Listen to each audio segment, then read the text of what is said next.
Toda vez que você pede uma bênção, Deus te dá uma instrução. Aprende isso. Senhor, me abençoa. Deus te abençoa, Ele vai te dar uma instrução. Se você obedece ela, a bênção está no final. Sem obediência a uma instrução, você não cresce. Nós temos que aprender essas coisas. 2 Coríntios 5:17 vai dizer assim: assim que, se alguém está em Cristo, nova criatura é. As coisas velhas já passaram, eis que tudo se fez novo. E tudo isso provém de Deus, que nos reconciliou consigo mesmo por Jesus Cristo e nos deu o ministério da reconciliação. Isto é, Deus estava em Cristo reconciliando consigo o mundo, não lhes imputando os seus pecados, e pôs em nós a palavra da reconciliação, de sorte que somos embaixadores da parte de Cristo, como se Deus por nós rogasse. Rogamos-vos, pois, da carne de Cristo, que vos reconcilieis com Deus. Aquele que não conheceu o pecado, o fez por nós, o fez pecado por nós, para que nele fôssemos feitos justiça de Deus. Amém. Vamos orar? Gostaria que vocês fizessem algo diferente. Quem não tem costume de orar para as pessoas que tomam conta, ou para mim, vou colocar assim, né? Tentar parar de rodear. Gostaria que você estendesse a mão para cá em nome de Jesus. Diga assim: meu Deus, usa esse pecador para falar comigo, que tudo que ele for falar de si mesmo, o Senhor não permite. Tudo seja pela tua palavra, pelo teu Espírito, para o meu desenvolvimento espiritual, para a minha aproximação com o Senhor, em nome de Jesus. Amém. Pode se assentar em nome do Senhor. Exaltado é o nome de Jesus, e glória a Deus. Bom é estar na casa do Senhor, irmãos, e ouvir a palavra, adorar o nome dele. A igreja é uma parte misteriosa que a Bíblia vai falar. A Bíblia fala que a igreja, irmãos, é um mistério tão grande. A igreja em geral, em todo mundo, aonde estiver alguém crente em Deus através de Jesus, a Bíblia fala que isso é um mistério tão grande que Deus ele teve que esconder isso. Gostaria que você prestasse bem atenção. As crianças vão falar um pouquinho, mas para você pegar as coisas do Senhor.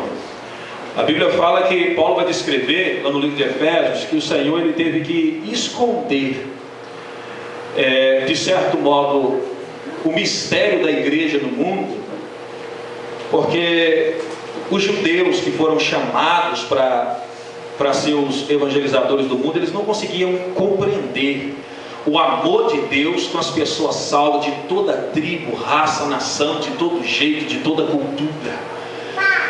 E esse esconderijo de Deus do mistério da igreja é tão grande que a Bíblia vai falar que os anjos, eles aprendem com a igreja. Olha que coisa magnífica. Os anjos, irmãos, e não é um anjo, são as várias hierarquias de anjos. Porque tem anjos que é anjos e tem anjos que não é anjos. Tem anjos que são anjos simples, está lá no céu, são anjos, nunca saíram do céu. Talvez isso é bom, isso é ruim, não sei, mas eles não têm desígnio de nome. Ah, você é o anjo da hierarquia tal. Não, eles são anjos, foram criados, têm uma função. Mas tem anjos que têm hierarquia. São anjos que, por exemplo, Gabriel, ele coordena os anjos que trabalham com visões, com sonhos, com recados espirituais. Miguel, por exemplo, ele trabalha com anjos que envolvem batalhas. Existe a hierarquia de anjos dos serafins. Alguns costumam dizer que é a hierarquia maior que tem. É os anjos que não se afastam de Deus. Eles estão sempre diante de Deus, dizendo: Santo, Santo, Santo é o Senhor dos exércitos. São anjos de fogo. Alguns vão dizer, irmãos, que a força de um anjo simples, um anjo ferido, irmãos, depressivo, ele vale mais do que 185 mil homens na sua força. Quando Israel vai lutar contra o exército inimigo, e um anjo sozinho, acho que nem com a espada, só com o estilingue, matou 185 mil homens. Você entender a força de um ser angelical. E a Bíblia fala que todos esses anjos, eles aprendem com a igreja. Aprendem, irmão, com a igreja, com você, o modo de ter uma ligação com Deus. Eu estava conversando nisso, a manhã parecendo que ela ficou doida lá dentro de casa. Não, eu não aceito. Sendo aquele rapaz, né? Estou doido. Não tem como o anjo aprender com a gente, não tem como. E não faz sentido. Mas sabe por que o anjo aprende com a igreja? Não vim aqui falar de anjo, está vendo como é que os trem flui? Não tem nada a ver com o assunto que eu estava querendo conversar. Mas vamos deixando, né? A gente tem um tempinho maior para a gente ir aprendendo. Mas sabe por que o anjo aprende, irmão? Porque você já viu um anjo chorando, irmãos? Ah, Jesus, o Senhor mandou ir na terra, tão difícil, demora muito, até a gente passar pelas dimensões celestes. Anjo não chora, anjo não fica, levanta assim, acorda de manhã e fala: nossa, hoje eu estou daquele jeito, eu não queria nem sair da cama hoje. Vou falar com o Senhor a verdade, viu? Pede o outro para fazer alguma coisa. Anjo não tem isso. Anjo está sempre em paz e sempre feliz. E não entenda mal, mas tem um escritor que ele começa uma história terminando, que eu nunca esqueci. Ele começa uma história dizendo assim: olha, e não tinha nenhuma dificuldade, e eles eram felizes. Aí ele coloca lá embaixo: mas logo ficou muito triste. Aí ele começa a história. Porque é um anjo que ele não chora. É como se ele não aprendesse. Ele já foi criado com a mentalidade avançada. Ele não entende sobre queda. Até porque os últimos que caíram viraram demônios. Ele não quer nem mais entender sobre queda e sobre ser contra Deus. Eles não entendem sobre levantar com o corpo cansado, sobre o que é ter persistência, porque eles não cansam. Aí eles olham para você, que tem dia que você levanta parecendo que queria a morte, e você é invadido por deveres e obrigações, e você nesse dia não quer nem orar, nem cantar. Conversar para você é um horror. Você nem sabe explicar por que você está mal. Você só fala: nossa, hoje vai ser aquele dia. E de repente, nesse dia que você está mais pó do que glória, parece que a terra te puxa, a terra está te querendo de volta para ela, porque você veio dela. E você está mais pó do que a glória de Deus. E nesse dia, você que tem ou anjos, porque a Bíblia fala que o Senhor ele dá ordem aos anjos para cuidar daqueles que hão de ser salvos. Então há anjos que vela, que zela por você da parte de Deus.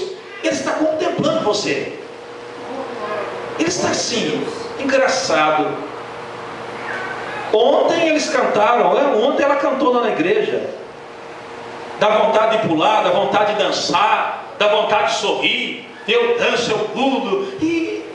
E hoje cantou com gemidos e palavras não conseguem explicar. Que coisa estranha de ser humano. Isso é um anjo, irmão. O que é isso? Aí o anjo entende que ontem, quando você estava gritando, dá vontade de pular, de gritar, de dançar, ele que é espiritual, surgiu até um efeito de Deus para você, mas não foi daquelas coisas não, porque você estava bem. Você estava bem, o dia foi bem, a semana foi bem. Você conseguiu pagar alguma coisa que estava devendo, saiu do sufoco, foi curado de uma enfermidade.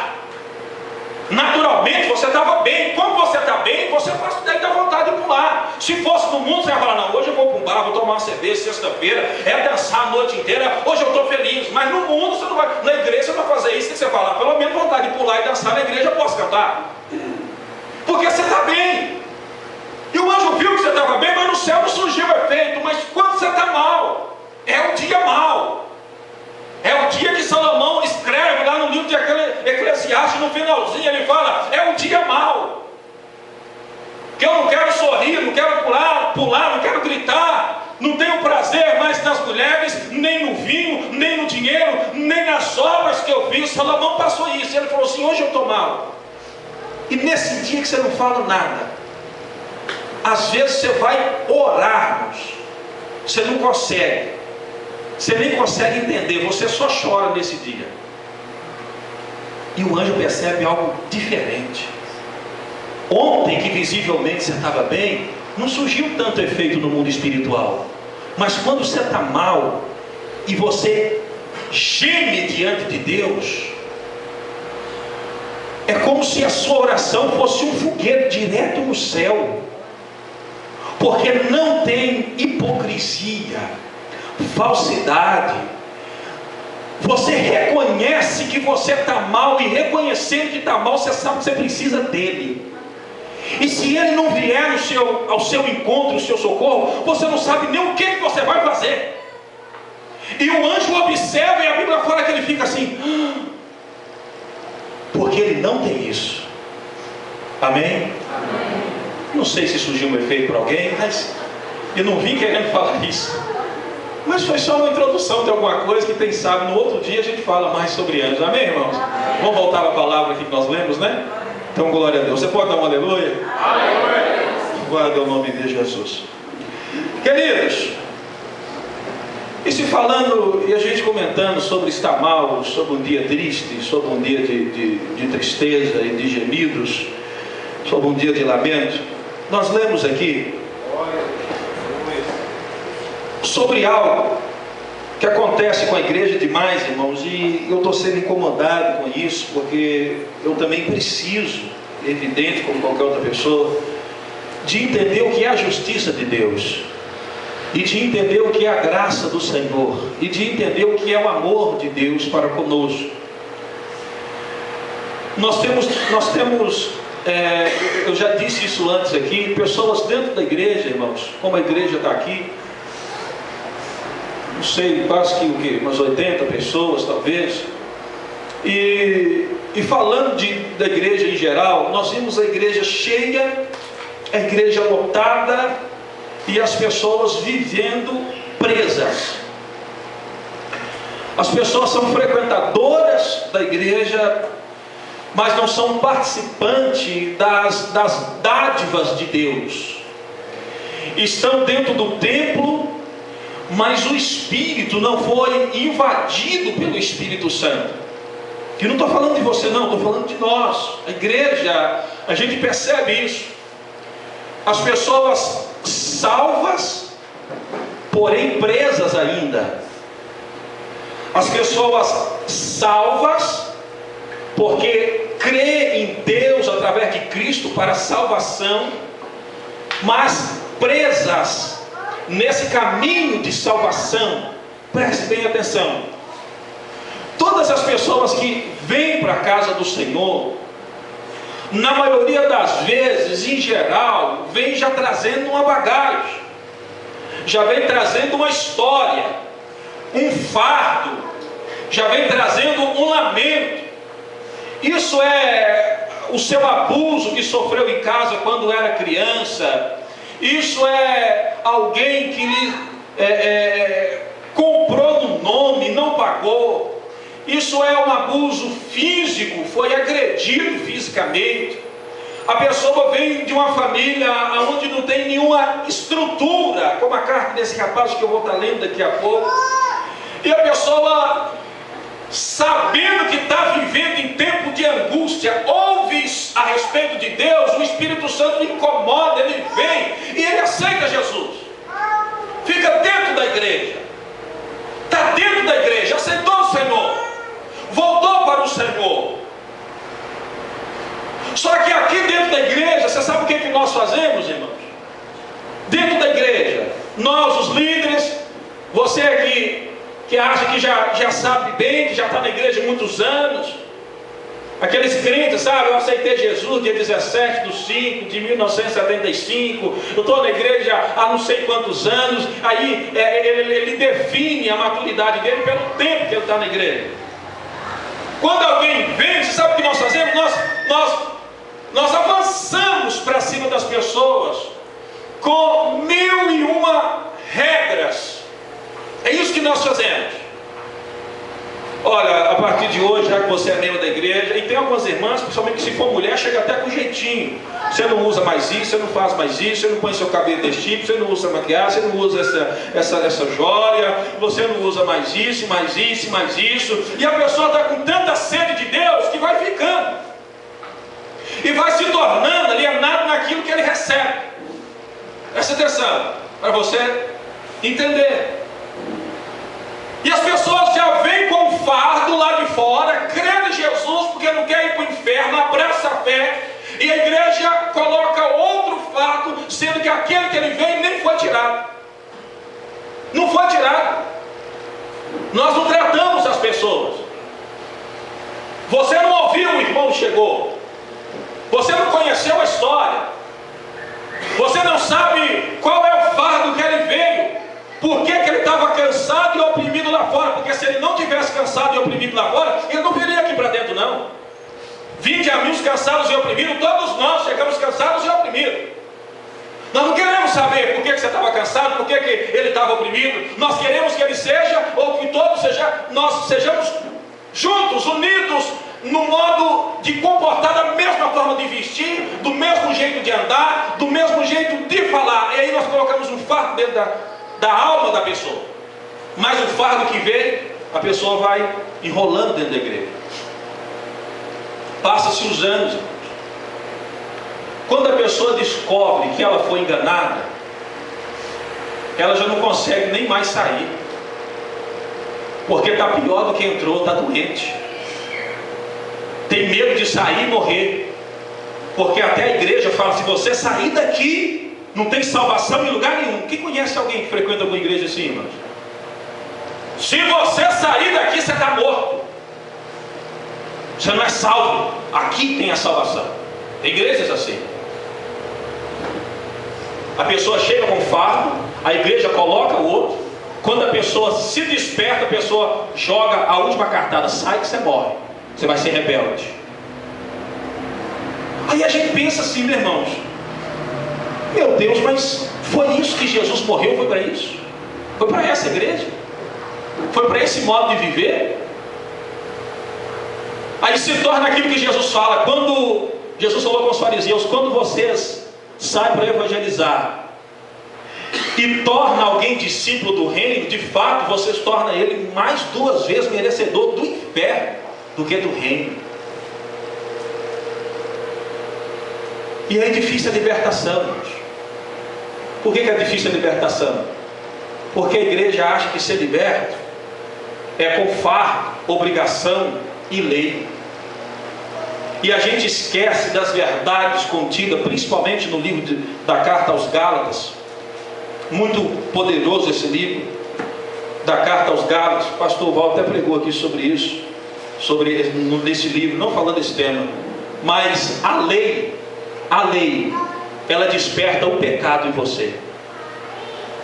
A proibição aumenta o peso do pecado na tua vida.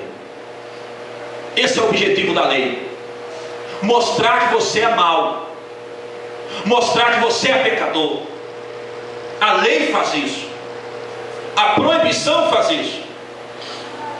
Eu não preciso pregar para ninguém, irmãos, entrar aqui e falar assim: ó, você não pode adulterar, mentir, roubar dos outros e matar. Todo mundo sabe disso, irmãos. Sabe ou não sabe? Todo mundo conhece isso. Agora, por que a igreja viveu viveu e vive ainda tanto tempo tentando salvar alguém, entregando ele um regimento interno. Tem igrejas que tem regimento interno que parece essa Bíblia aqui, ó, de tanta proibição. Homem não pode fazer isso, não pode fazer aquilo, não pode fazer globo, não pode fazer globo, não pode fazer globo. Mulher não pode, o preto tem que fazer isso. Deus, do modo que você tem que vestir em cima do altar, do modo que você tem que andar dentro da sua casa. Eles entregam 1001 proibição para você. Qual que é a característica de gente assim? Doente, triste, briga e dissensão dentro da igreja, gente que não conversa com outra há anos, da própria família, porque a lei desperta em você o pecado. Preste atenção nisso, a lei desperta o pecado, faz você ver que você realmente é mau. E aí a igreja entrega a lei, dá força ao pecado e não dá o antídoto, a cura. Porque se eu falar que não pode, isso conduz para o inferno, eu não estou errado, porque a Bíblia diz aquilo que conduz ao inferno, não. Mas eu preciso dizer que isso causa uma doença, e se alguém está doente, isso aqui é a cura. Nós não apresentamos a cura. Eu volto a dizer para vocês, ninguém precisa saber daquilo que é pecado, porque todos sabem. Nós falamos só para dar um toque, mas todos sabem. Então como que nós vamos ganhar o mundo lá fora?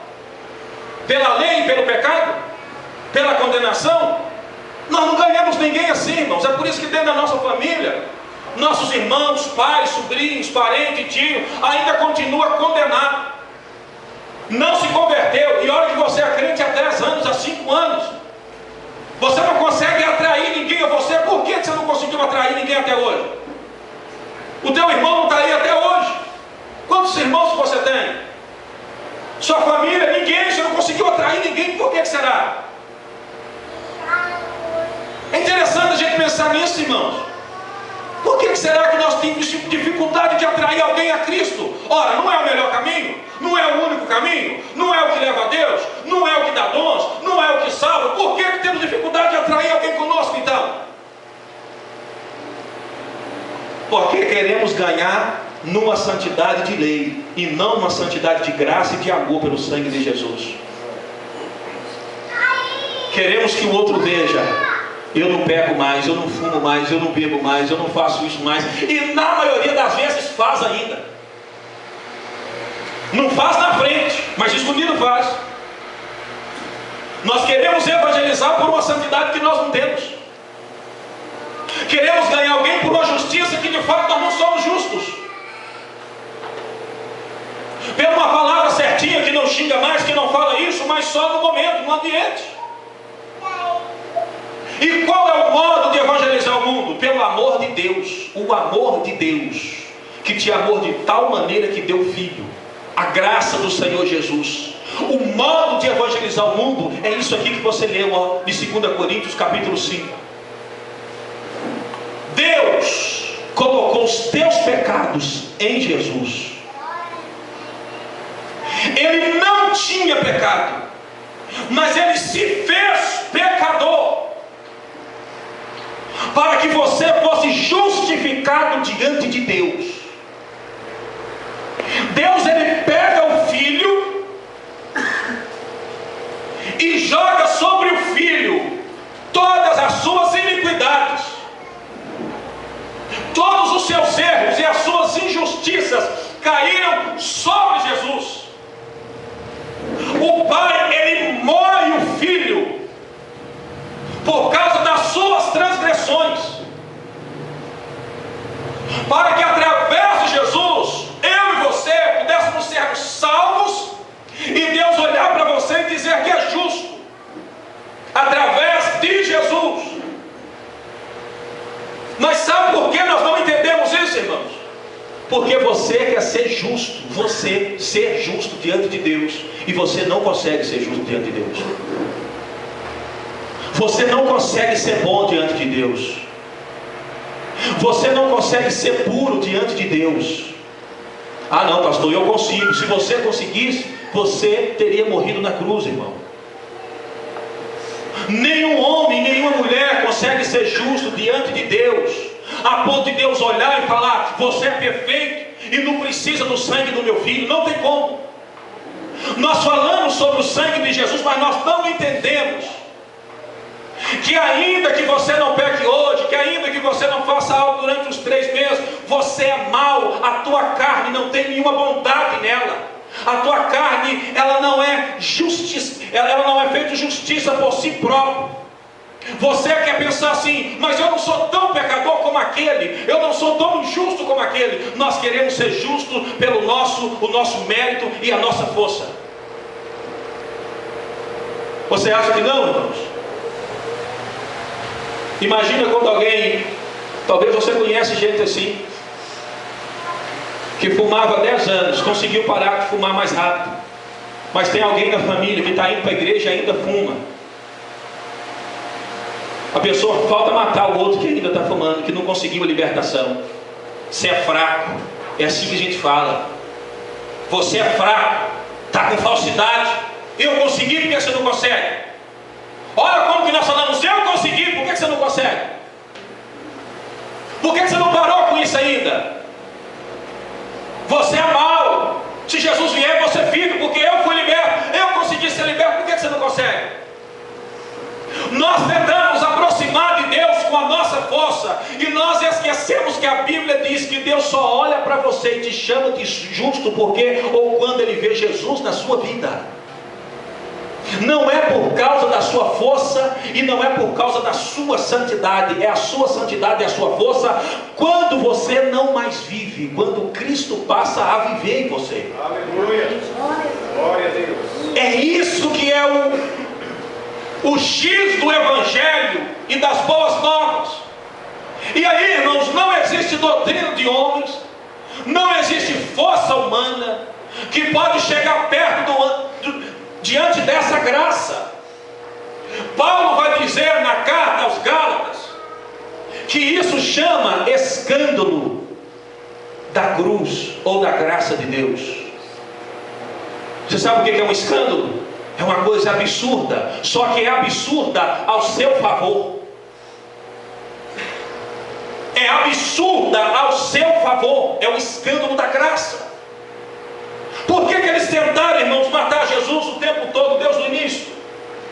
Porque é Deus na terra abraçando uma prostituta.